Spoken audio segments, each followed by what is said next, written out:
అందరికీ జై శ్రీరామ్. అందరూ బాగున్నారా అండి? ఫ్రెండ్స్, ఈరోజైతే తప్పకుండా చదవాల్సిన 2 శ్లోకాలతో మీ ముందుకు వచ్చాను.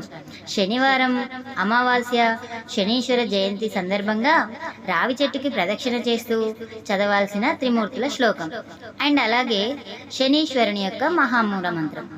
ఈ 2 శ్లోకాలతో మీ ముందుకు వచ్చాను. పూర్తి వీడియో చూసేయండి. ఈ 2 శ్లోకాలు మీరు కూడా నేర్చుకోండి. 2వ శ్లోకంకి అర్థమేంటో వీడియో చివరిలో చెప్తాను. ఇప్పుడైతే శ్లోకాలు ఏంటో వినేద్దామా? Thank you. శనీశ్వర స్వామి వారి మహామంత్రం.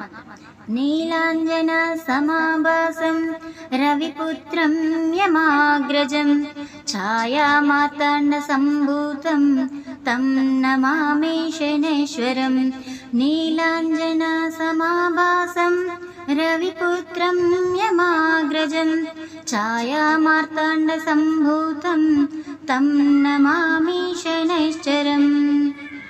రావి చెట్టుకి ప్రదక్షిణ చేస్తూ చదవాల్సిన శ్లోకం. మూలతో బ్రహ్మ రూపాయ మధ్యతో విష్ణు రూపిణే అగ్రత శివ రూపాయ వృక్షరాజాయతే నమః. మూలతో బ్రహ్మ రూపాయ మధ్యతో విష్ణు రూపిణే అగ్రత శివ రూపాయ వృక్షరాజాయతే నమః. మూలతో బ్రహ్మ రూపాయ మధ్యతో విష్ణు రూపిణే అగ్రత శివ రూపాయ వృక్షరాజాయతే నమః. వృక్షరాజాయతే నమో నమః.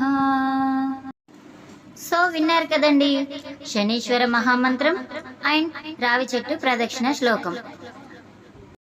మూలతో బ్రహ్మ రూపాయ అంటే చెట్టు మూలాల నందు వేర్లల్లో బ్రహ్మదేవుడు, మధ్యతో విష్ణు రూపిణే చెట్టు మధ్య భాగం నందు విష్ణుమూర్తి, అగ్రత శివరూపాయ అంటే చెట్టు కొసలలో ఆకులలో శివుడు ఉన్నటువంటి ఓ వృక్షరాజమా నీకివే నా నమస్కారములు అని దీని అర్థం.